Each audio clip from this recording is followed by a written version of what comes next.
Well, good evening, Sunday night Minneapolis people. How are you? Thank you very much for coming.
Early, mid-'80s, everybody in like kind of the rock world kind of knew each other. And then one day, I went to the Embers and Marc was there having like a late night breakfast or something, and he said, my new band's playing down the street at the Uptown next week if you want to come see us play.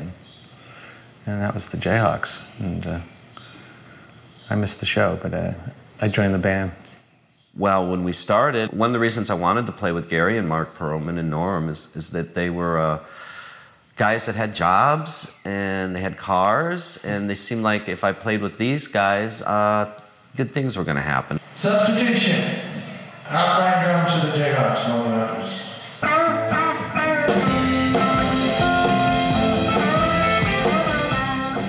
I'm Norman Rogers, and I used to be a drummer for the Jayhawks, and they've invited me to play a couple songs in the show. It's pretty surreal, yeah, sitting up there and looking at those guys. It's like we're all trying to remember how the songs go. I probably have a leg up on them because I've been religiously listening to the CD. Well, Norm, you know, after he started going, it sounded really natural, and I realized I was playing the songs wrong. And we were both playing the songs wrong. And Norm schooled us. He schooled us. I mean, you know. Norm still got it, man. Still got it. Yeah.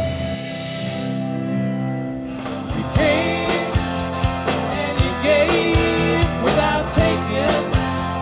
The best was yet to come. I know where I was forsaken. I think we started as a folk band, a very loud folk band with, you know, like feedback and really, you know, not necessarily a purist folk band at all. We're still loud. Ask Mark.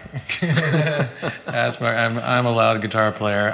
I try not to, but it's just I get that perfect tone if it's at that certain. You hit that sweet spot, and I always look over at Mark and see if I'm pushing it too much, and he usually says it's okay.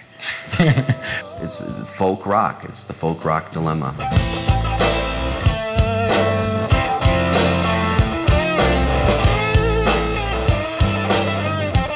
We started in '85, and it was February of '85, and Mark left in 1995. People ask me why I left the Jayhawks, and I was in the band for over a decade, and I guess this happens to people. I will fully admit it. I was physically and spiritually burnt out. I put everything I had to do it, and I was burnt out, and I needed to refuel.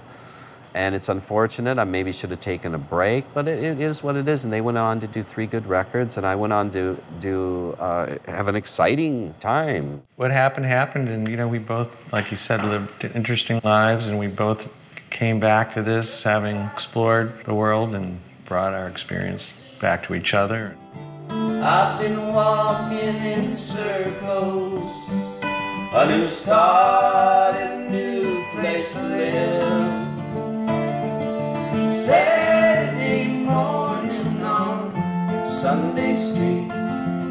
But no matter what, when we play together, just instantly good things happen. Whether we're writing or just playing, just yeah, it's a real good relationship.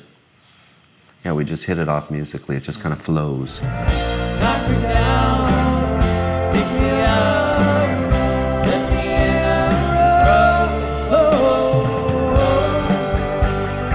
The harmonies are a very important part of the band. It's the songs, and then the next thing probably that people notice are the harmonies. People used to ask us, do you guys sit and practice and work out these harmonies? And certainly we practice, but it's just usually just happens. So it's just, chemistry is a good thing. I think we have what they call the univoice, which is actually a third person who's created by the sum of the two of us, and it's just our voice. We have together. him over for dinner every now and again, and feed him watermelon. He likes watermelon.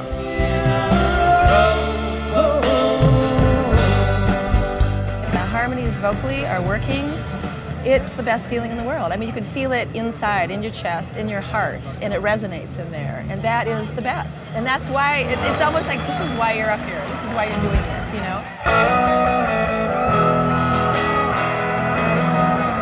Mark was living up above the Day by Day Cafe, and I was living over by McAllister. And I had some ideas, and I came over, I said, Mark, help me write this song.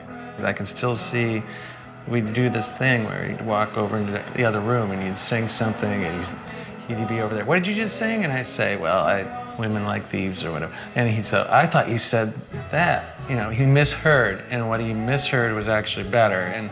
And that song took I was gonna say 5 minutes, but probably really to write the song about half an hour, but that happened so quickly. It's a very vivid memory. People really like that song.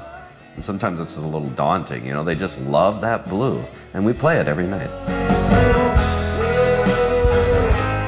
Why don't you stay high so good? Why don't you stop and look at what's going down? I've gotten a lot of people to say, my dad played me your stuff. And I love when I hear that. Not only that it's passed on, but that they shared this moment, this father-son or mother-daughter, that we were in a room with them together is a big deal to me. I don't know how many stories I've heard of us bringing people together, like we're like eHarmony or something, So as musicians, a lot of times you can feel it's selfish because you sit and write these songs like, oh, poor me, or blah, blah, blah. And then you find out that these songs helped other people, and all of a sudden you feel like, oh, maybe I'm doing something for somebody other than myself, which is very fulfilling. The Jayhawks music has done a lot of good for a lot of people, and I think it's a meaningful band to a lot of people. So I think we need to make some new music and keep making new music. Look at what's going